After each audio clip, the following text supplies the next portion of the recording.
أعوذ بالله من الشيطان الرجيم. بسم الله الرحمن الرحيم. الحمد لله رب العالمين، والصلاة والسلام على أشرف الخلائق أجمعين، سيدنا وسيد الأولين والآخرين، حبيبنا وحبيب إله العالمين، إمام المرسلين وخاتم النبيين، أبي القاسم المصطفى محمد، اللهم صل على محمد وآل محمد وعلى أهل بيته الطيبين الطاهرين الهداة المهديين المعصومين المظلومين، واللعنة الدائمة على أعداء الحق والدين. أما بعد، فقد قال الله تعالى عز اسمه في محكم كتابه ومتقن خطابه: بسم الله الرحمن الرحيم. لو أنزلنا هذا القرآن على جبل لرأيته خاشعا متصدعا من خشية الله، وتلك الأمثال نضربها للناس لعلهم يتفكرون. صدق الله العلي العظيم. اللهم صل على محمد وآل محمد. ایک اور بلندتر صلوات پڑھ لیں. اللهم صل على محمد وآل محمد. سن 1442 ہجری اختتام کو پہنچا اور سن 1443 ہجری کا آغاز ہوا. ہلال محرم کے ساتھ نیا نصاب اعضاء شروع ہوتا ہے. یوں تو اس پورے کرۂ ارض پر کوئی ساعت ایسی نہیں گزرتی،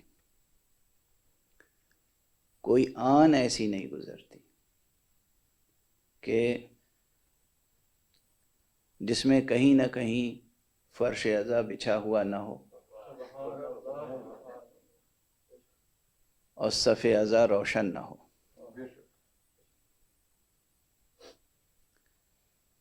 لیکن محرم کے آغاز کے ساتھ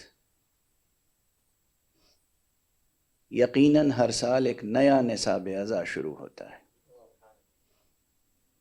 اور یہ بات میں اکثر عرض کرتا رہا ہوں کہ اس نصاب اعضاء کی بنیادی محوری کتاب، نصابی کتاب قرآن مجید ہے.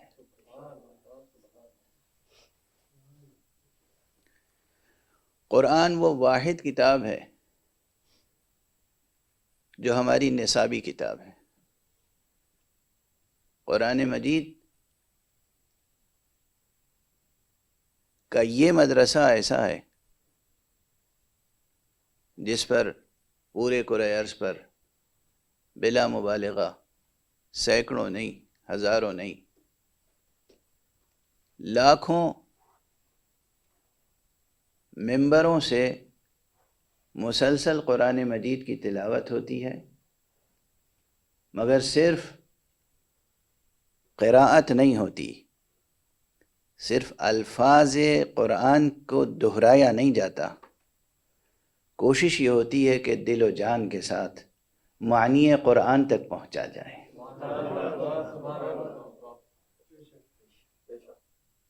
اس مدرسے کی یہی خصوصیت ہے کہ دل و جان کے ساتھ معنی قرآن تک پہنچا جائے، مقصد قرآن تک پہنچا جائے. اس مرتبہ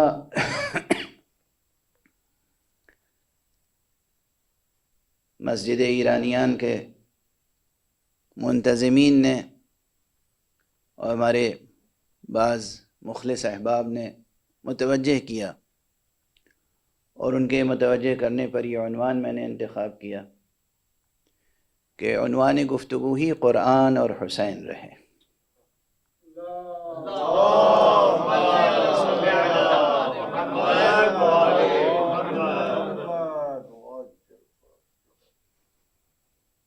یہ عنوان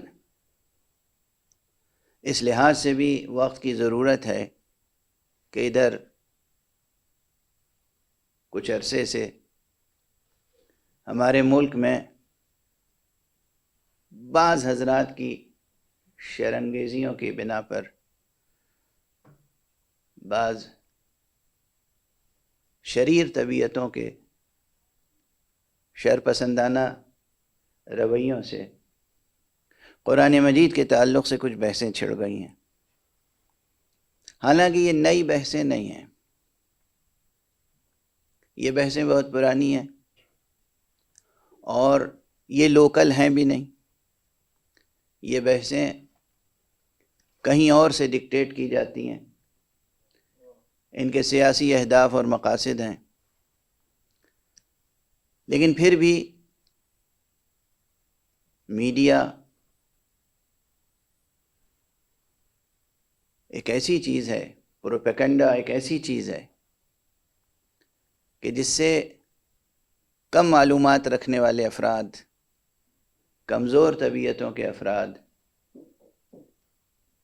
متاثر ہو سکتے ہیں۔ اس لیے مدرسہ عزا کو اپنا موقف واضح کرنا ہوگا۔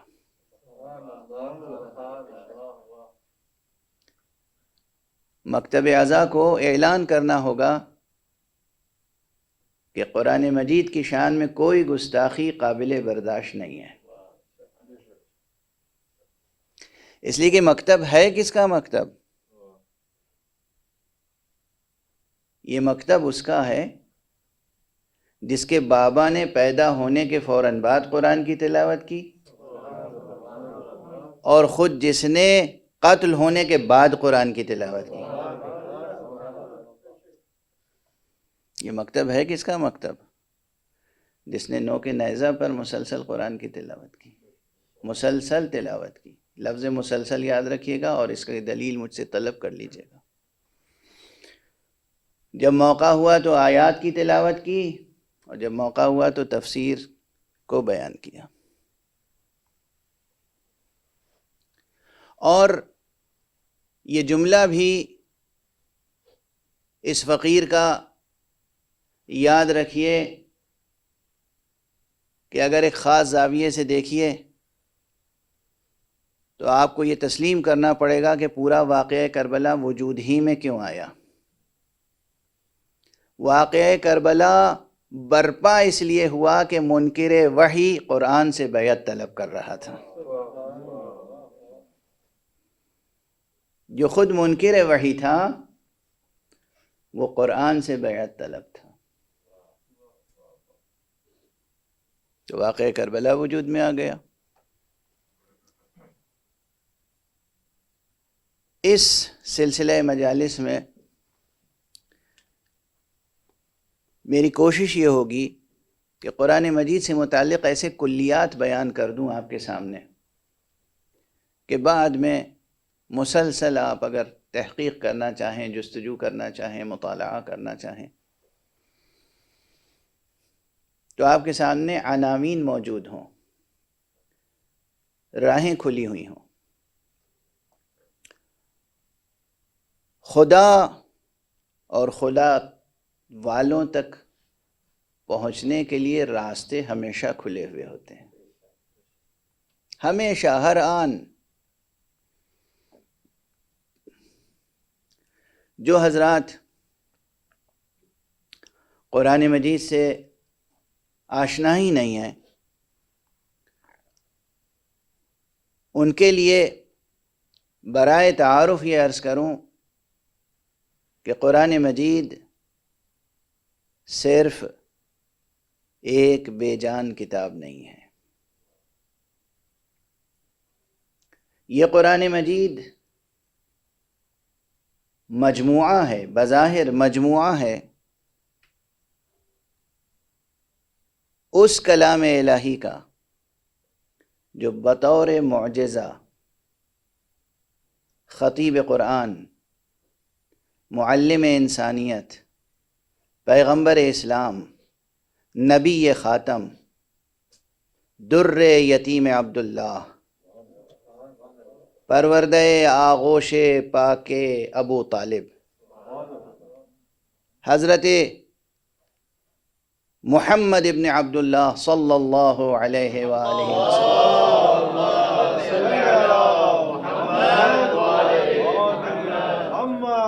کے قلب مبارک پر نازل ہوا۔ وہ کلام خدا جو بطور اعجاز، بطور تحدی رسول اسلام کے قلب مبارک پر نازل ہوا، اس کا نام ہے قرآن۔ اگر یہی ایک نقطہ، ایک لفظ اس تعریف کا ذہن میں ہو، اگرچہ ہر ٹکڑا اس تعریف کا مدعا پر ثبوت اور اثبات پیش کرنے کے لیے کافی ہے۔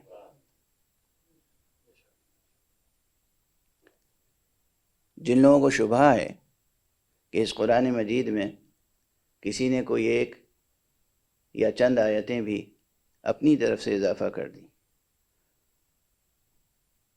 اس کے لیے ایک لفظ سب سے پہلے، اگر وہ دائرہ اسلام میں سے، اگر وہ یہ بھی مدعی ہے کہ کلمہ گو ہے، اگر وہ یہ بھی مدعی ہے کہ وہ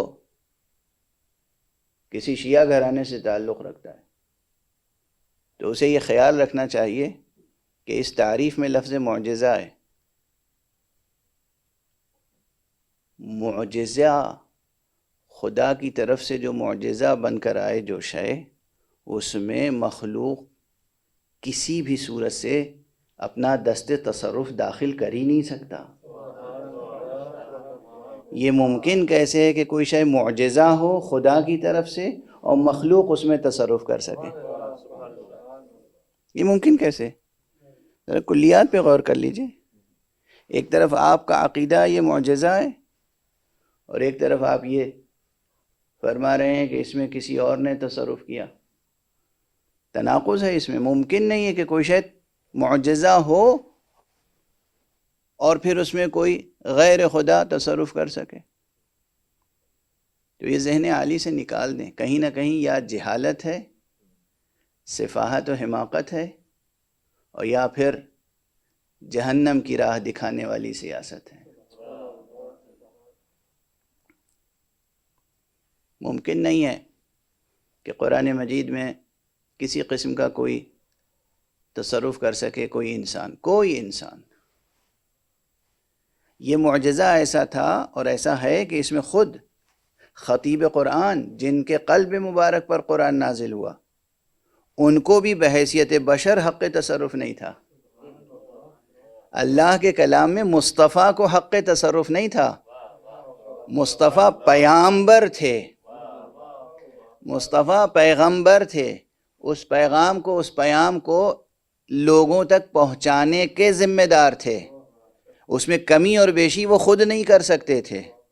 جس کلام میں مصطفیٰ کمی اور بیشی نہ کر سکیں، اس میں کوئی اور کیا کمی اور بیشی کر سکتا ہے؟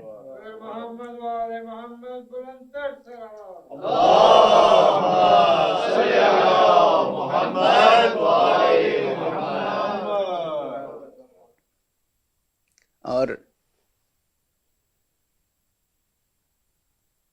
اب مقام تعارف میں یہ عرض کروں کہ قرآن مجید بہت عظیم حقیقت ہے،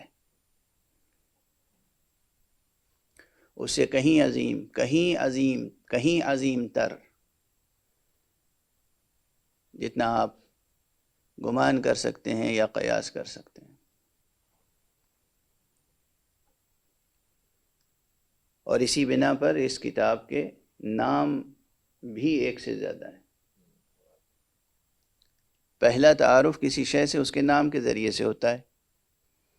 تو اگر لوگ قرآن مجید سے تعارف حاصل کرنا چاہیں، قرآن مجید کا تعارف حاصل کرنا چاہیں، تو ان کے سامنے میں سب سے پہلے یہ عرض کروں گا کہ علوم القرآن میں ایک مستقل علم ہے جس کا نام ہے علم اسماء القرآن، قرآن کے ناموں کا علم۔ اور میں کہتا ہوں کہ قرآن کے ناموں کا علم بجائے خود بہت سے علوم کا دروازہ ہے، چونکہ اس کے ہر نام سے ایک علم کا دروازہ کھلتا ہے۔ مشہور نام اس کا قرآن ہے، لیکن شمار کرنے والوں نے اس کے تقریباً 124 125 تک نام شمار کیے ہیں اور کتابوں میں مدون کیے ہیں۔ ان ناموں کے دلائل، ان ناموں کے براہین، ان ناموں کی روشنی میں قرآن مجید کی معنویتوں کی طرف اشارہ کیا ہے۔ اور یہ کسی بھی عظیم حقیقت کے ساتھ آپ پائیں گے۔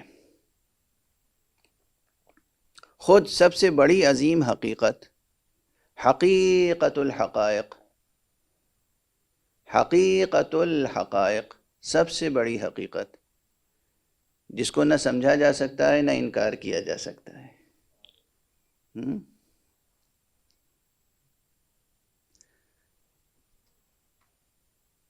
وہ خود ذات باری تعالی ہے۔ اللہ سبحانہ و تعالیٰ کی ذات گرامی سب سے عظیم ہے، بلکہ وہی ایک ذات ہے کہ جو ہے، باقی تو سب اس کے عطا کردہ فیض وجود سے ہیں۔ وہی ایک ذات ہے کہ جو ہے۔ تو اس ذات گرامی کے نام کتنے؟ مشہور روایت ہے، تقریباً ہر مسلمان کے کانوں تک یہ روایت پہنچی ہوگی کہ حضور علیہ الصلاۃ والسلام نے فرمایا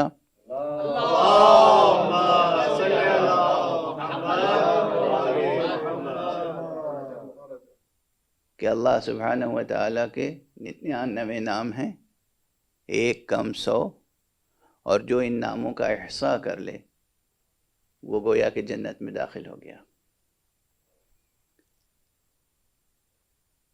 اب یہاں پر موقع نہیں ہے کہ میں اس فقرے کی وضاحت کر سکوں احصاء سے مراد کیا ہے، لیکن اس حدیث سے یہ ثابت تو ہوتا ہے کہ اس کے 99 نام ہیں، جو نام اس فہرست میں موجود ہیں۔ اللہ ہے، رحمان ہے، رحیم ہے، کریم ہے، مبدئ ہے، معید ہے، غفار ہے، قہار ہے، جبار ہے، ذوالجلال والاکرام ہے، بہت سے نام ہیں اس کے، 99 نام شمار کر لیں۔ یہ تو ہیں، اس سے یہ ثابت نہیں ہوتا کہ اس کے علاوہ اور اس کا کوئی نام نہیں ہے۔ چنانچہ حقیقت یہ ہے کہ اللہ سبحانہ و تعالیٰ کی جس طرح ذات گرامی نامتناہی ہے، اسی طرح اس کے اسماء نامتناہی ہیں۔ اصول کافی میں ایک روایت میں حضرت امام جعفر صادق علیہ السلام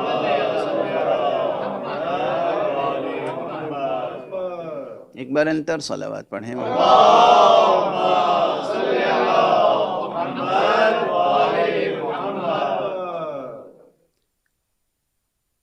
امام سے یہی سوال کیا گیا نام گرامی حق سبحانہ و تعالیٰ کے تعلق سے، تو آپ نے فرمایا اللہ کے نام تو 4000 ہیں۔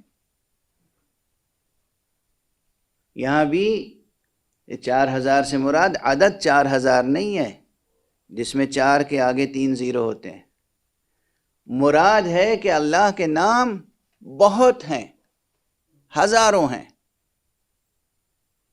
بہت ہیں اللہ کے نام، اور جتنے بھی نام ظاہر ہو جائیں اس سے کہیں زیادہ وہ نام ہوں گے جو پردہ غیب میں رہ جائیں گے۔ نام، خیر یہ بحث ایک اعتبار سے شرعی بھی ہے اور ایک اعتبار سے حکیمانہ اور فلسفیانہ بھی ہے، علم عرفان سے تعلق بھی رکھتی ہے، علم حکمت سے تعلق رکھتی ہے، علم کلام سے بھی، اور بعض فقہی مباحث سے بھی جڑی ہوئی ہے. تو ہر شخص اپنے اپنے زاویے سے اور اپنے علم اور اپنے فن کی روشنی میں اس مقام پر گفتگو کر سکتا ہے کہ اللہ سبحانہ و تعالی وہ حقیقت الحقائق ہے جس کے بہت نام ہیں. بہت نام کیوں ہیں؟ اس لیے کہ وہ عظیم ہے. چونکہ وہ عظیم ہے اس لیے اس کے نام بہت ہیں. یہ ایک اصول بیان کیا گیا ہے کہ کثرت الاسماء تدل علی شرف المسمى. نام کی کثرت صاحب نام کے شرف پر دلالت کرتی ہے، صاحب نام کی عظمت پہ دلالت کرتی ہے. نام کی کثرت جس طرح اس خدائے واحد و احد و فرد و صمد و یکتا و یگانہ کے نام بہت ہیں، اسی طرح اس کے رسول کے نام بہت ہیں. خود رسول اللہ صلی اللہ علیہ وآلہ وسلم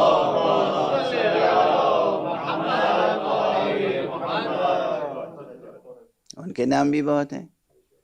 قرآن مجید میں بھی آپ کے متعدد نام ہیں، القاب ہیں. روایات میں آپ کے متعدد نام ہیں اور القاب ہیں. سب سے مشہور لقب آپ کا، سب سے مشہور اسم گرامی تو محمد ہے، اور اس میں بھی ایک شان نام خداوندی کی یہ ہے کہ نام خدا اللہ بھی ایسا ہے کہ جس پر کوئی نقطہ نہیں ہے، اور نام گرامی محمد بھی ایسا نام ہے جس پر کوئی نقطہ نہیں ہے. اب یہ نقطے کے ہونے اور نہ ہونے میں کیا راز ہے، یہ انشاءاللہ پھر کسی وقت عرض کروں گا. ایک صلوات پڑھ دیجئے محمد.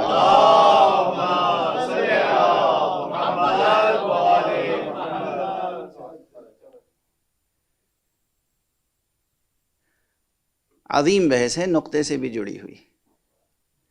نقطے سے جڑی ہوئی بحث وہی سمجھ سکتے ہیں جو نقطہ شناس ہوں، جو نقطہ سنج ہوں، جو نقطہ بیں ہوں، جن کے اندر لطافت فکر اور نفاست ذوق ہو. وہ سمجھ سکتے ہیں، ان بحثوں سے گزر سکتے ہیں. جس طرح حضرت پیغمبر گرامی کے نام بہت ہیں، جن میں سے مثلاً ایک نام آپ کا مصطفیٰ بھی ہے. مصطفیٰ لقب ہے، لیکن اب مطلقاً مصطفیٰ جب کہیے تو ذہن کہیں اور نہیں جاتا، صرف ایک ہستی کی طرف جاتا ہے، اور وہ ذات گرامی ہے، نبی خاتم ہے صلی اللہ علیہ وآلہ وسلم.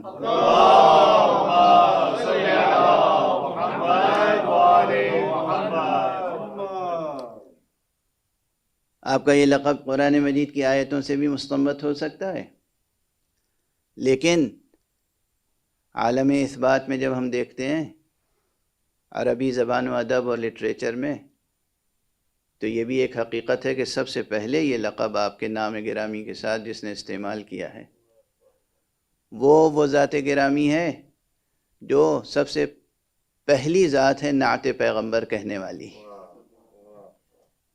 اب یہ مورخین ادب عربی سے پوچھئے کہ سب سے پہلے رسول پاک کی نعت کس نے لکھی خدا کے بعد؟ سب سے پہلے تو نعت پیغمبر خدا ہی نے لکھی ہے، وہی اصل میں ناعت پیغمبر ہے. غالب کہے گئے ہیں کہ غالب ثنائے خواجب یزداں گذاشتیم، کنزات پاک مرتبت آن محمد است.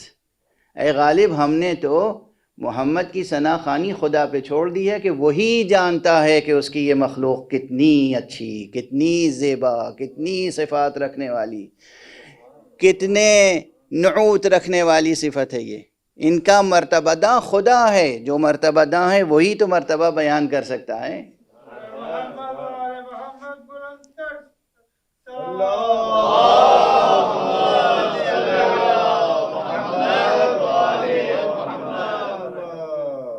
تو پہلا اور آخری ناعت رسول تو خود خدا ہے. خدا کی ثنا و صفت بیان کرنے والا کوئی تلاش کیا جائے تو مصطفیٰ ہے، اور مصطفیٰ کی ثنا و صفت بیان کرنے والا کوئی تلاش کیا جائے تو خدا ہے، اور پھر ان دونوں کی ثنا و صفت کوئی بیان کرنے والا تلاش کیا جائے تو سوائے مرتضیٰ کے اور کون ہو سکتا ہے؟ ایک صلوات پڑھ دیجئے محمد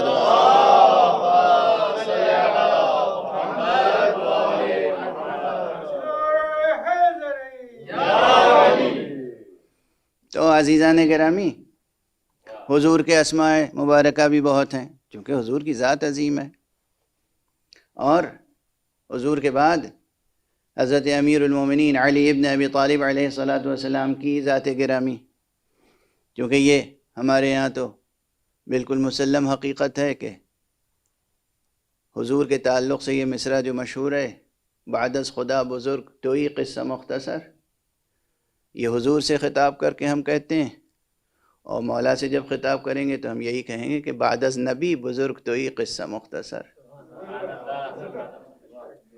نبی کے بعد علی سب سے بزرگ ہیں۔ مجھے یاد آتا ہے کہ اس سے پہلے ایک موقع پر یہی مصرع اسی انداز سے میں نے عرض کر دیا تھا، تو بعض حضرات کو گراں گزرا تھا اور توبہ استغفار کی دعوت مجھے دینے لگے تھے کہ یہ آپ نے کیا کہہ دیا۔ حسین اور قرآن کے عنوان سے گفتگو ہو رہی ہے اور ہوگی انشاءاللہ۔ حسین موضوعیت بھی رکھتے ہیں ہماری گفتگو میں، لیکن ایک علامتی حیثیت بھی ہے، پورے مکتب، پورے خانوادہ نبوت کی نمائندگی کرتے ہیں حسین۔ تو اس اعتبار سے یہ عرض کر دوں یہیں پر ٹھہر کر، بعد پیغمبر حضرت علی سے کسی کو بھی برتر سمجھنا تکذیب قرآن ہے۔ رسول اللہ کے بعد فوراً اگر علی کو تسلیم نہ کیا جائے اور علی سے برتر کسی کو بھی تسلیم کیا جائے تو یہ قرآن کو جھٹلانے کے مترادف ہے۔ کیوں؟ ذات اور اس کے نفس کا تعلق خیال میں رہے۔ قرآن نے علی ابن ابی طالب کو کس درجے پہ رکھا ہے؟ نفس رسول۔ آیت مباہلہ یاد ہوگی آپ سب کو؟ آیت مباہلہ اگر یاد ہے، اور آیت مباہلہ میں کہا گیا فَقُلْ تَعَالَوْا نَدْعُ أَبْنَاءَنَا وَأَبْنَاءَكُمْ وَنِسَاءَنَا وَنِسَاءَكُمْ وَأَنفُسَنَا وَأَنفُسَكُمْ، تو یہاں انفسکم کا اطلاق اگر امیر المومنین علی ابن ابی طالب پر ہو رہا ہے، اس کا مطلب علی نفس رسول ہیں۔ کون ہے اس پوری خلقت میں، کون ہے جماعت صحابہ میں، کون ہے جماعت انبیاء میں جو محمد کے برابر ہو؟ اور جب کسی ذات کو اللہ سبحانہ وتعالی نفس محمد کہے، اس سے افضل کسی کو بھی تسلیم کرنا تکذیب قرآن ہے، قرآن کو جھٹلانے کے مترادف ہے۔ اور جو قرآن کو جھٹلانے کا مرتکب ہو وہ اپنا انجام خود ہی سوچ لے۔ ایک صلوات پڑھ دیجئے محمد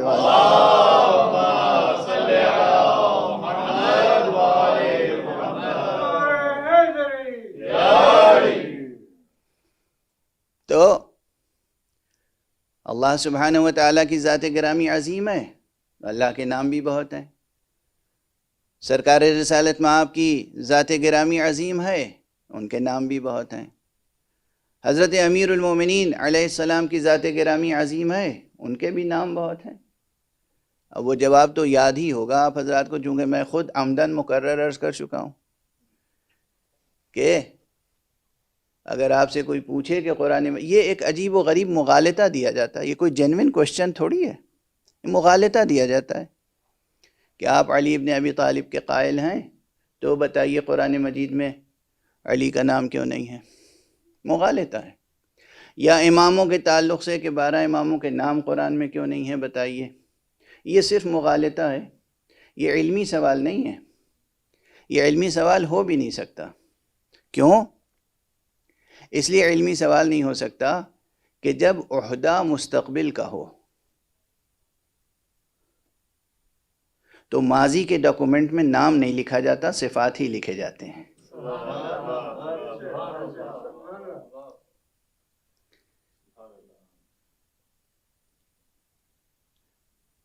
عہدہ مستقبل سے متعلق ہے، اور جو دستور تیار کیا جا رہا ہے وہ ماضی میں ہے، تو مستقبل میں عہدے کے مستحق افراد کا نام نہیں لکھا جاتا، صفتیں لکھی جاتی ہیں۔ کیوں؟ نام رکھ لینا بہت آسان ہے، صفتیں پیدا کرنا بہت مشکل ہے۔ محمد والے محمد بلندر سلوات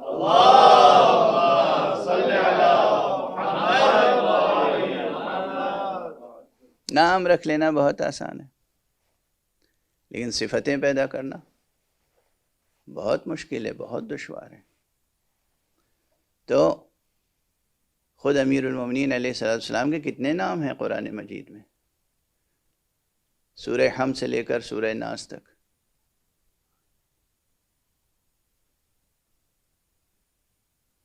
بائے بسم اللہ بھی نام گرامی علی، بائے بسم اللہ خود آپ نے اعلان فرمایا، تو بائے بسم اللہ نام گرامی علی۔ صراط مستقیم حسب تعویل نام گرامی علی۔ صالح المؤمنین نام گرامی علی۔ امام الکتاب مبین نام گرامی علی ابن ابی طالب۔ اذن واعیہ نام گرامی علی ابن ابی طالب۔ ایمان، ذکر،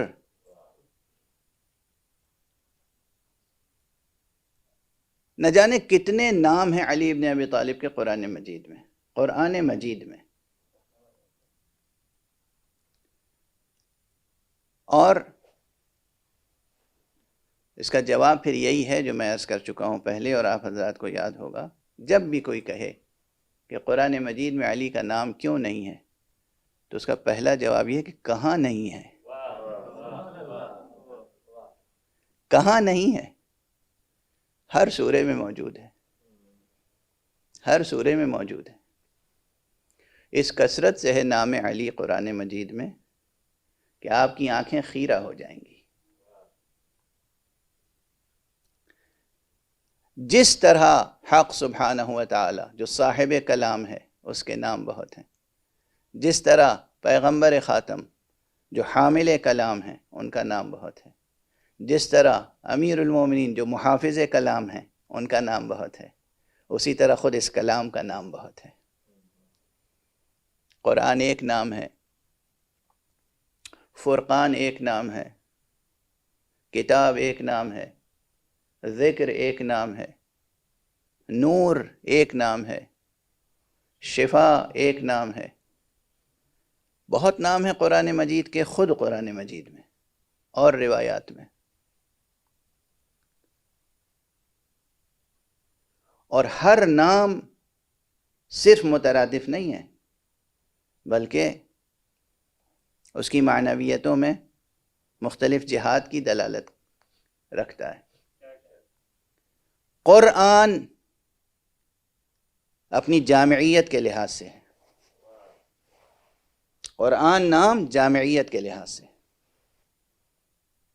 یہ محکمات و متشابہات کا جامع ہے، اللہ سبحانہ و تعالیٰ کی تمام معجزات قولیہ کا جامع ہے۔ کئی حیثیتوں سے، جامعیت کی بھی کئی حیثیتیں ہیں، تمام حیثیتوں کا جامع قرآن ہے۔ فرقان کس حیثیت سے نام ہے؟ فرقان اس حیثیت سے ہے کہ قرآن مجید میں جو محکمات ہیں ان محکم آیتوں کے لحاظ سے قرآن مجید کو فرقان کہا گیا، اس لیے کہ وہ حق و باطل میں واضح فرق قائم کرنے والا ہے، وہ نور و ظلمت میں فرق کرنے والا ہے، وہ سچ اور جھوٹ میں فرق کرنے والا ہے، وہ حق اور باطل میں واضح تفرقہ کرنے والا ہے۔ اس اعتبار سے فرقان۔ ذکر کس اعتبار سے ہے؟ کتاب کس اعتبار سے ہے؟ اسی طرح بہت تفصیلات ہیں جن کی ظاہر ہے آج بیان میں گنجائش نہیں ہے، لیکن جو حضرات بھی قرآن مجید سے تعارف حاصل کرنا چاہتے ہیں ان کے لیے سب سے پہلے یہ گزارش کروں گا کہ علوم القرآن کی طرف توجہ فرمائیں اور قرآن مجید کے اسماء سے پہلے مانوس ہو جائیں۔ کتنے نام ہیں قرآن کے، پھر قرآن مجید کے مضامین اور قرآن مجید کے مقاصد اور اہداف کی بات آئے گی۔ قرآن مجید کے عظیم مقاصد کیا ہیں، قرآن مجید کے اہداف کیا ہیں، قرآن مجید کا موضوع کیا ہے، قرآن مجید کا عملی پیغام کیا ہے، قرآن مجید کا دیا ہوا نظام کیا ہے۔ پہلے قرآن مجید کے تعلق سے معلومات تو پیدا کریں، اور سب سے پہلے یہ ہے کہ قرآن مجید کو صحیح طور پر پڑھنا تو سیکھیں، اور پڑھنے کی عبادت مستمر اختیار تو کریں، تلاوت قرآن کریں تو صحیح۔ اب ایسے افراد سے کیا گفتگو کی جائے جو ایک دو سطریں صحیح اردو نہیں پڑھ سکتے، ان سے کیا گفتگو کی جائے کہ قرآن مجید کی عظیم حقیقت کیا ہے۔ بہرحال یہ ایک موضوع ہے، اور چونکہ چھڑا ہوا موضوع ہے تو انشاءاللہ اس عشرے میں ہم گفتگو کریں گے قرآن اور حسین کے عنوان سے۔ قرآن اور حسین ان دونوں ناموں میں عجیب و غریب تعلق ہے۔ خدا کی قسم مجھے ایسا لگتا ہے کہ جیسے قرآن یعنی حسین، حسین یعنی قرآن۔ اور سیرت و سوانح حضرت ابو عبداللہ الحسین علیہ السلام کو تاریخ کی روشنی میں اگر آپ پڑھیں تو اس میں بہت کچھ نظر آئے گا آپ کو، لیکن یہ یاد رکھیے کہ خود امام حسین علیہ السلام نے اپنی حیات طیبہ کو اس طرح گزارا ہے، اور ہر قدم پر اس طریقے سے قرآن مجید کی تلاوت کی ہے، اور قرآن مجید کی تلاوت کرنے والوں کی ہدایت کی ہے کہ گویا آپ یہ پیغام دیتے گئے ہیں کہ دیکھو ہماری سیرت درباری مورخوں کے بیانات کی روشنی میں مرتب نہ کرنا، ہماری سیرت مرتب کرنا ہو تو قرآن مجید کی آیتوں کی روشنی میں مرتب کرنا۔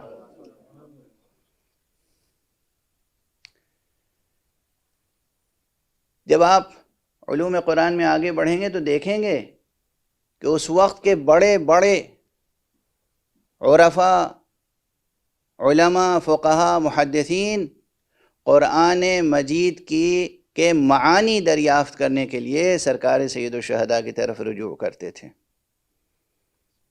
مثلا ایک مشہور نام ہے حضرت حسن بصری، صوفیہ کے سلسلے میں بھی ان کا نام آتا ہے، محدثین و معلمین اخلاق کی فہرست میں بھی ان کا نام آتا ہے۔ متعدد روایتیں ہیں ان سے کہ اکثر جب مشکل درپیش ہوتی تھی تو وہ رجوع کرتے تھے کس کی طرف؟ حضرت امام ابو عبداللہ الحسین کی طرف۔ اللہم صلی علی محمد و علی محمد۔ ایک اور بلندر صلوات پڑھ دیجئے محمد۔ اللہم صلی علی محمد و علی محمد۔ اس وقت جو روایت ذہن میں آ رہی ہے اس کو ذکر کر دوں۔ یہ خط ہے جو حضرت حسن بصری نے حضرت امام ابو عبداللہ الحسین علیہ السلام کو لکھا ہے، اور کیا دریافت کیا ہے اس میں؟ لفظ صمد کے معنی۔ قرآن مجید میں سورہ مبارکہ اخلاص، سورہ قل هو اللہ، سورہ توحید آپ حضرات کو سب کو یاد ہوگا، بلکہ بہت سے غیر مسلم حضرات کو بھی یاد ہے۔ میں نے خود سنا ہے، بہت سے حضرات کی زبان سے میں نے یہ سورہ سنا ہے، ایک دو نہیں، یعنی بہت سے جب میں کہہ رہا ہوں تو اس میں کوئی مبالغہ نہیں ہے۔ مختصر سا سورہ ہے، اور یہ جو غیر مسلم حضرات سے میں نے سنا اس کا کئی سبب ہے۔ ایک سبب تو یہ ہے کہ ہمارے ملک میں انگریزوں کے آنے سے پہلے جو نظام تعلیم تھا اس میں قومی یکجہتی کا کہیں زیادہ خیال رکھا جاتا تھا اس سے جتنا آج رکھا جاتا ہے انگریزوں کے آنے کے بعد سے، کیونکہ انگریز تو چلے گئے لیکن انگریزوں کے چھوڑے ہوئے بہت سے شوشے ابھی باقی ہیں۔ تو اس وقت جو انسانی یکجہتی تھی، جو اخلاقی یکجہتی تھی نصاب تعلیم میں، نظام تعلیم میں، اس پر کئی مرتبہ میں عرض کر چکا ہوں، اور میرا تو ذکر اہل بیت پہلا عشق ہے، لیکن اس کے بعد جو دوسرا سب سے بڑا عشق ہے وہ تعلیمات ہے۔ تو تعلیمات کے ضمن میں بہت مطالعہ کیا، بہت محنت کی، لوگوں کے فلسفہ تعلیم کو پیش نظر رکھا، مطالعہ کیا، تحقیق کی، اور خود نصاب تعلیم بنائے میں نے کئی ایک، اور اس فقیر کے بنائے ہوئے نصاب تعلیم پہ اسی ملک میں نہ جانے کتنے مدرسے چل رہے ہیں آج۔ کچھ اعتراف کرتے ہیں، کچھ اعتراف نہیں کرتے، یہ ایک الگ بحث ہے، لیکن یہ میرا پیشن ہے، یہ میرا سب سے بڑا شوق ہے، تعلیمات۔ تو مجھے معلوم ہے کہ اس وقت نظام تعلیم کتنا صالح، کتنا پاکیزہ، کتنا انسانی اقدار سے لبریز تھا اس بھارت، اس ہندوستان کا نظام تعلیم۔ ایک ہندو پنڈت بیٹھ کر ہندو مسلمان سب کو ہندی بھی پڑھاتا تھا، سنسکرت بھی پڑھاتا تھا، عربی بھی پڑھاتا تھا، فارسی بھی پڑھاتا تھا، اور ایک مسلمان مولوی بیٹھ کر ہندو مسلمان سب کو سنسکرت بھی پڑھاتا تھا، ہندی بھی پڑھاتا تھا، فارسی بھی پڑھاتا تھا، عربی بھی پڑھاتا تھا، انسانی اقدار بھی پڑھاتا تھا۔ تو یہ جو کلچر تھا جس میں مذہب کی بنیاد پر نظام تعلیم میں تفریق نہیں تھی، مذہب کے نام پر سماج میں کوئی نفرت نہیں تھی، ایک دوسرے کی قدر کرتے تھے بحیثیت انسان کے، یہ قدریں آج بھی لازمی ہے کہ ہم ان قدروں کو فروغ دیں۔ اگر ہم نے فروغ نہیں بخشا، فروغ نہیں دیا ان قدروں کو، تو ہم پورے عالم انسانیت کے سامنے گناہ گار ہوں گے۔ بہرحال بات کہیں سے کہیں چلی گئی، میں تو صرف عرض یہ کر رہا تھا کہ بہت سے غیر مسلم حضرات سے میں نے قرآن مجید کے بہت سے سورے سنے، سورہ قل هو اللہ احد، سورہ قل اعوذ برب الفلق، قل اعوذ برب الناس، قل یا ایھا الکافرون، اس لیے کہ اس وقت لوگوں کو معلوم تھا کہ قرآن مجید میں جو لفظ کافر ہے وہ کتنا پاک و پاکیزہ لفظ ہے، اس کے کیا معنی ہیں، اس کے پازیٹیو میننگ سے واقف تھے لوگ، اس کے گرد یہ جو سیاسی شوشے چھوڑے جاتے ہیں وہ لوگوں کے ذہن پاک تھے، لوگ جانتے تھے کہ کافر کے معنی کیا ہیں، مومن کے معنی کیا ہیں، اور اسی لیے نہ جانے کتنے ہندو پنڈت حضرات قرآن مجید کا احترام کرتے تھے۔ اور دیکھیے ایک بات عرض کروں، میں خود میں ہر اس کتاب کا احترام کرتا ہوں جو منسوب ہے آسمان کی طرف۔ میرے سرہانے قرآن مجید بھی ہے، انجیل بھی ہے، تورات بھی ہے، اور دوسری کتابیں بھی ہیں۔ میں گیتا کا بھی بہت احترام کرتا ہوں، ویدوں کا بھی بہت احترام کرتا ہوں، اور یہ بات میں نے ایک روحانی بزرگ سے سیکھی، اس کا اعتراف کرنا چاہیے۔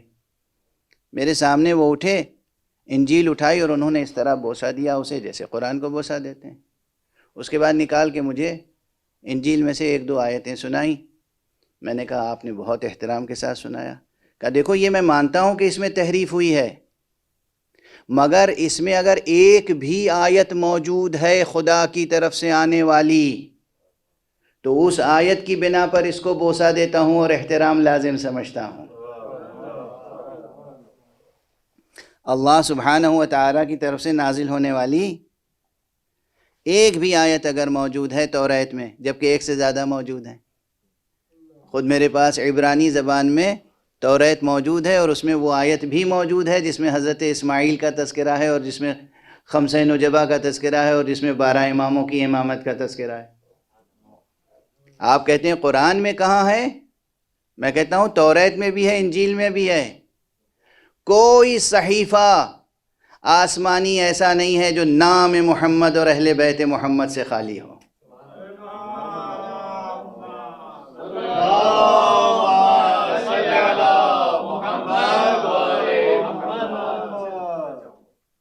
کوئی صحیفہ ایسا نہیں ہے جس میں نام مصطفیٰ نہ ہو، کوئی صحیفہ ایسا نہیں ہے جس میں نام مرتضیٰ نہ ہو۔ ہاں، یہ اور بات ہے کہ جس طرح ہونا چاہیے اس طرح ہے، جس طرح آپ چاہتے ہیں اس طرح نہیں ہے۔ آپ کی چاہت اور رب کی مشیت بہت فرق ہے دونوں میں۔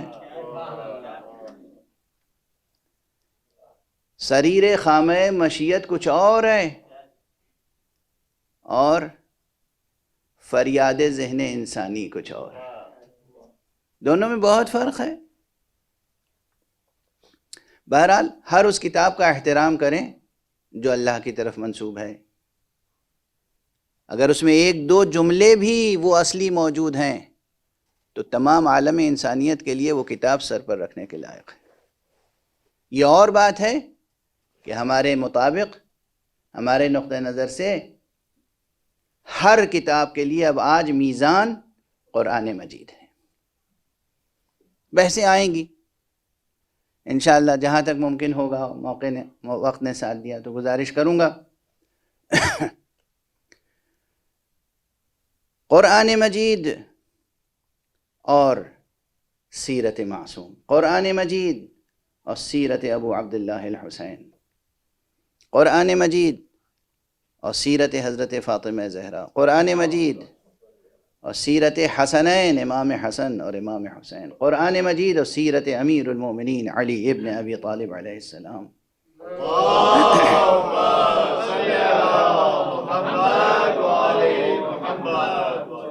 ان تمام سیرتوں میں وحدت کا رشتہ ہے۔ قرآن یعنی محمد، محمد یعنی قرآن، قرآن یعنی علی، علی یعنی قرآن، قرآن یعنی زہرا، زہرا یعنی قرآن، قرآن یعنی حسن، حسن یعنی قرآن، قرآن یعنی حسین، حسین یعنی قرآن۔ اسے خطابت نہ سمجھیے گا، صرف میں بہت آہستہ لہجے میں آپ کے سامنے عرض کر رہا ہوں، عنوانات قائم کر رہا ہوں صرف۔ یہ عنوانات ہیں، ان پر غور کیجیے گا، تحقیق کیجیے گا، جستجو کیجیے گا، اور ایک بات کا خیال رکھیے گا، آئندہ کبھی تحریف قرآن کی بات نہ کیجیے گا۔ یہ جو سامنے مجمع بیٹھا ہے خاص اس مجمع کے تعلق سے کہہ رہا ہوں، لیکن اس بیان کی معنویت دوسرے بھی سمجھ سکتے ہیں۔ آپ کا عقیدہ کیا ہے امیر المومنین کے بارے میں؟ امام ہیں یا نہیں؟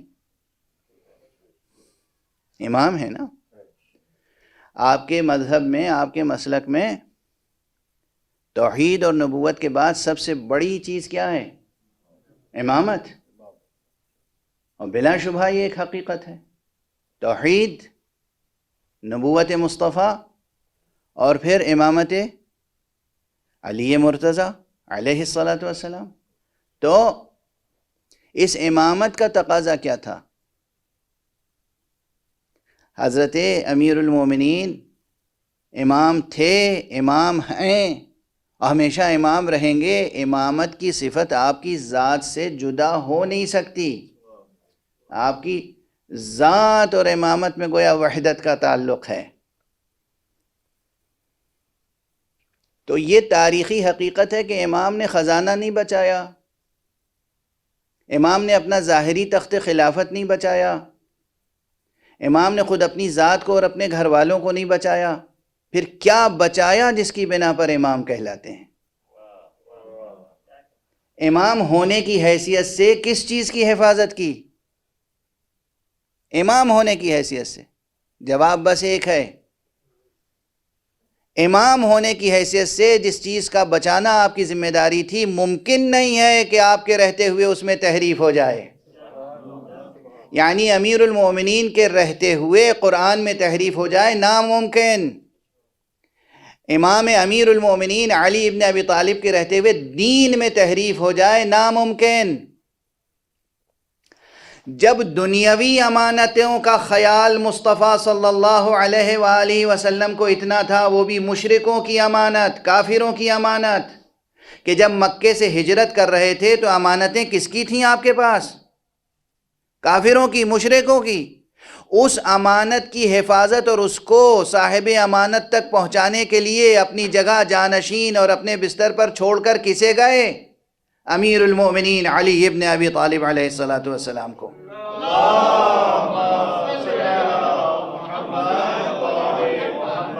اور حضرت وصی حق، وصی برحق امیر المومنین علیہ السلام نے ہر ایک کی امانت اس کو ویسے ہی سونپی۔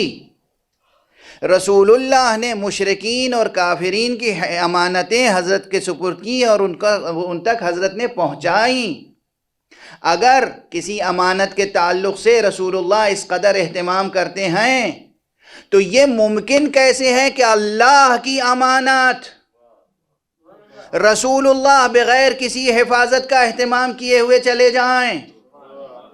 اللہ کی امانت تھی یہ قرآن، اللہ کی امانت تھا یہ دین، اس لیے اس دین کی حفاظت کے لیے چھوڑا تھا امیر المومنین علی ابن ابی طالب علیہ السلام کو۔ اور آپ نے قرآن کو محفوظ رکھا۔ ممکن نہیں تھا کہ علی ابن ابی طالب کے رہتے ہوئے قرآن مجید میں کوئی تحریف کر دے، اور ممکن نہیں تھا کہ ذریت مصطفیٰ، ذریت سیدہ زہرا، نسل امیر المؤمنین سے ہونے والے اماموں کے رہتے ہوئے کوئی قرآن مجید میں تحریف کر دے۔ سب ہو سکتا تھا، مگر قرآن میں تحریف ہوتی تو پھر علی کی تلوار نیام میں نہیں رہ سکتی تھی، یہ سب کو معلوم تھا۔ وقت کم ہے بلکہ گزر گیا، اس لیے یہ بیان تشنا رہا جاتا ہے، لیکن جو میں عرض کر رہا ہوں یہ تاریخ اور حدیث کی تحقیقی اور مطالعاتی ایک طویل جد و جہد کے بعد عرض کر رہا ہوں، خلاصہ مطالب عرض کر رہا ہوں۔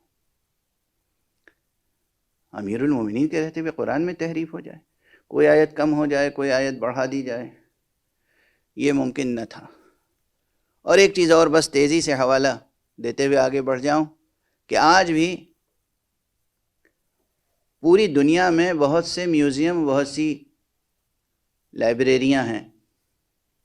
ان لائبریریوں اور ان میوزیمز میں جائیں اور آپ تلاش کریں تو بہت سے ایسے نسخے مل جائیں گے قرآن مجید کے لکھے ہوئے، ہرن کی کھال پر یا دوسرے اور ان وسائل پہ جو اس وقت استعمال ہوتے تھے تحریر کے لیے، اور وہ منسوب ہے نسخے کہ یہ نسخہ امیر المومنین علی ابن ابی طالب کے ہاتھ کا لکھا ہوا ہے، یہ نسخہ حسن مجتبیٰ کے ہاتھ کا لکھا ہوا ہے، یہ نسخہ حسین شہید کربلا کے ہاتھ کا لکھا ہوا ہے، یہ نسخہ امام زین العابدین کے دست مبارک کا لکھا ہوا ہے، یہ نسخہ حضرت امام جعفر صادق علیہ السلام کے ہاتھ کا لکھا ہوا ہے، ہاتھ کا لکھا ہوا ہے، یہ نسخہ حضرت امام علی رضا کے ہاتھ کا لکھا ہوا ہے۔ یہ نسخے موجود ہیں، مجھے اور کسی بڑے نام کا پتہ نہیں ملا جن کو تخت اور خزانے اور تاج اور خلافت سے اور سیاست سے تعلق ہو، وہ قرآن سے عشق کیسے کر سکتے ہیں؟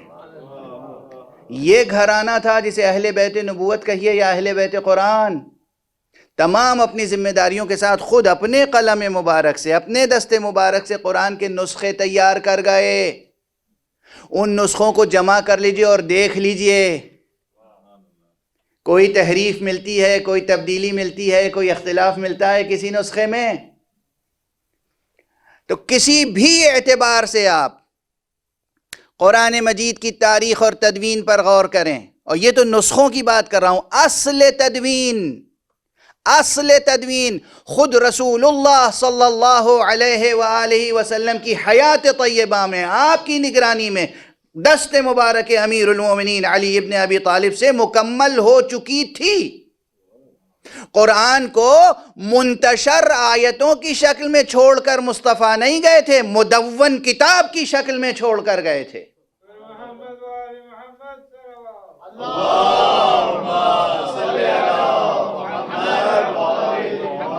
اور اس کے دلائل بھی بہت ہیں، ایک دو نہیں، بہت سی دلیلیں ہیں اس پر۔ مثلا وقت گزر چکا لیکن ایک مثال بس عرض کر کے آگے بڑھ جاؤں۔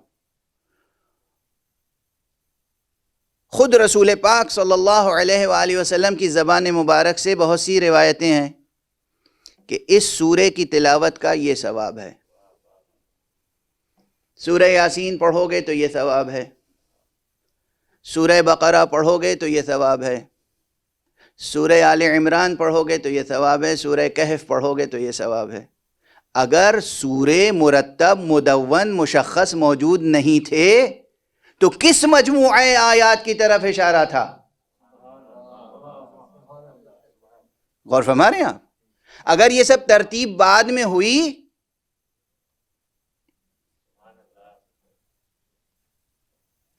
سورے مرتب، سوروں میں آیتوں کی تعداد مرتب، آیتوں کی ترتیب مرتب، سوروں کی ترتیب مرتب، سوروں کی گنتی مرتب، یہ سب کچھ رسول اللہ صلی اللہ علیہ وآلہ وسلم اپنی حیات طیبہ میں بدست علی مکمل کر کے گئے تھے۔ کتاب مرتب تھی، کتاب مدون تھی۔ اس کتاب کو کسی اور نے، کسی سیاسی جماعت نے، کسی برسر اقتدار جماعت نے مرتب نہیں کیا ہے۔ یہ بحث بالکل جداگانہ ہے، بس اب وقت ختم ہو گیا۔ یہ کتاب ممکن نہیں تھا، ممکن نہیں ہے، اور قیامت تک ممکن نہیں ہوگا کہ اس میں کوئی تحریف ہو جائے، اس لیے کہ جان قرآن موجود ہے ابھی۔ اور کیا رشتہ تھا ان میں اور قرآن میں؟ جو جملہ ابھی میں نے عرض کیا تھا، بس ایک جملے میں آپ کی طبیعتیں منقلب ہو جائیں گی کہ سر و گردن میں جدائی ہو جائے، نو کے نیزہ پہ سر بلند کر دیا جائے، اور پھر بھی زبان کھلے تو قرآن مجید کی آیتوں کی تلاوت کی جائے۔ آج پہلی مجلس ہے، سن 1443 ہجری کے محرم کی پہلی مجلس ہے۔ عموماً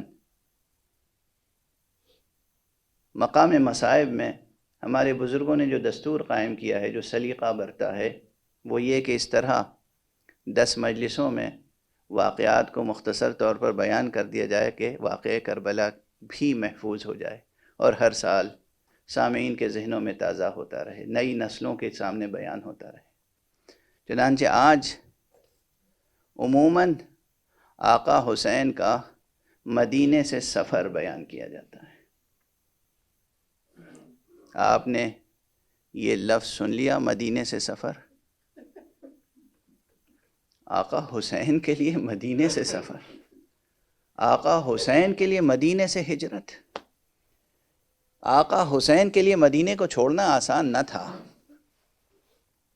خدا نہ کرے کسی کو اپنا وطن چھوڑنا پڑے، لیکن حسین کا وطن، حسین کا مدینہ، مدینے کے ذرے ذرے سے آقا حسین کو جو انس تھا، جو محبت تھی، اور خاص طور سے اس لیے کہ مدینے میں نانا مدفون ہے، رسول اللہ کی قبر مبارک ہے، اسی مدینے میں حسن مجتبیٰ مدفون ہے، اسی مدینے میں مادر گرامی فاطمہ زہرا مدفون۔ کیونکہ وقت گزر چکا ہے اس لیے میں تفصیل سے اب جو بیان کیا جاتا ہے عموماً وہ نہیں بیان کر سکوں گا۔ آپ کی آوازیں بھی بلند ہیں اور آپ کی آنکھوں میں آنسو بھی ہیں، اس لیے گویا معال مجلس حاصل ہو چکا۔ میں تو بس 2-3 فقرے نامربوط سے 2-3 فقرے عرض کروں گا، آپ اس کی المناکی خود محسوس کریں گے۔ آقا حسین سے منکر وحی الہی اور منکر نبوت مصطفیٰ نے بیعت طلب کی ہے۔ آقا حسین بے چین ہو گئے۔ آقا حسین کا یہ فقرہ تاریخ میں محفوظ ہے اور قیامت تک محفوظ رہے گا۔ آپ نے اس کے نمائندے سے کہا ان مثلی لا یبایع مثلہ، مجھ جیسا اس جیسے کی بیعت نہیں کر سکتا۔ پہچانتے ہو میں کون ہوں؟ پہچانتے ہو کہ میں کون ہوں؟ انا اہل بیت النبوہ ومعدن الرسالہ ومختلف الملائکہ، ہم وہ ہیں کہ ہم اہل بیت نبوت ہیں، ہم معدن رسالت ہیں۔ ہمارا گھر وہ ہے کہ فرشتوں کی آمد و رفت رہی ہے ہمارے گھر میں۔ اور یزید کون ہے؟ وہ فاسق، وہ شارب خمر، وہ حد کے حرمت کرنے والا، وہ قاتل نفس محترمہ۔ ان مثلی لا یبایع مثلہ، مجھ جیسا اس جیسے کی بیعت نہیں کر سکتا۔ آپ نے اسے جواب دیا بہت واضح، اور آپ کو کسی نے آ کر بزعم خود نصیحت کرنا چاہیے، حسین میری بات مان لو، یزید کی بیعت کر لو، تو پھر یہ جملہ بھی آپ کا تاریخ میں گونجتا ہے آج تک۔ وعلی الاسلام السلام اذا ابتلیت الامت براع مثل یزید، اس اسلام پر سلام ہے اگر یہ امت مبتلا ہو جائے ایک ایسے سربراہ کی سربراہی میں جیسا کہ یزید ہے۔ آپ بے چینی کی کیفیت میں اس کے بعد کہاں گئے؟ قبر مصطفیٰ پر۔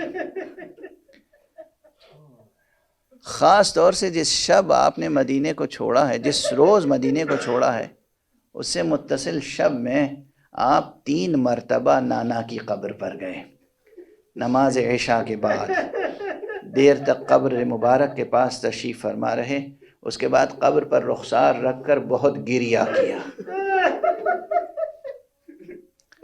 اس کے بعد بیت الشرف تشریف لے گئے، کچھ اہتمام سفر کیا، کچھ خواتین سے گفتگو کی، کچھ جوانان بنی ہاشم سے کچھ گفتگو کی، کچھ اصحاب سے گفتگو کی۔ وہ رات کوئی سویا تھوڑی تھا بنی ہاشم میں سے۔ نصف شب کا ہنگام ہوا، پھر قبر مصطفیٰ پہ تشریف لائے۔ نا آپ کی قبر سے جدا ہونے آسان نہیں ہے۔ کچھ دیر تک بیٹھے، تشریف فرما رہے، رخسار رکھ کر قبر مبارک پر گریہ کرتے رہے، رب سے مناجات کرتے رہے، پھر بیت الشرف تشریف لے گئے۔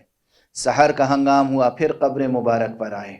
اس موقع پر مورخین نے جو بات لکھی ہے اسے ارباب معرفت اس طرح ادا کرتے ہیں کہ گویا آپ پر ایک حالت نومیہ طاری ہوئی اور آپ نے دیکھا قبر مبارک شگافتہ ہوئی ہے۔ مصطفیٰ تشریف فرمائیں۔ آپ نے سینے سے لپٹ کے کہا نا بس مجھے اپنے ساتھ اس قبر میں سلا لیجیے،